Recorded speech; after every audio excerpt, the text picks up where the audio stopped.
Suhuze kandi nongere nkuramutse nshuti wowe wemeye gukurikira MC Rubangukana Bigwi nkuko bisanzwe rero uyu ni wa mwanya tukugezaho amakuru agezweho mu Rwanda ndetse no hanze yarwo. Amakuru rero reka tukubwire amakuru agezweho hano iwacu mu Rwanda.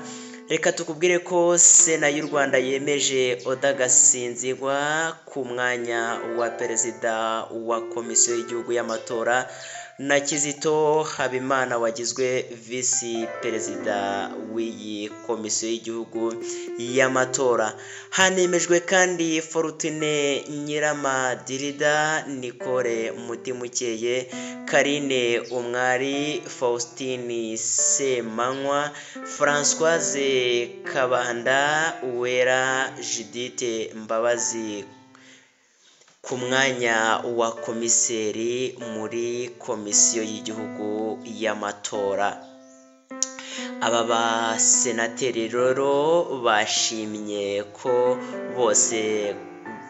Aba basenateri rero bashimye ko bose ari inararibonye kuko bagize uruhare mu matora yabaye muri Nyakanga umwaka wa 2024 kandi bemeza ko yagenze neza ku rugero rwo hejuru.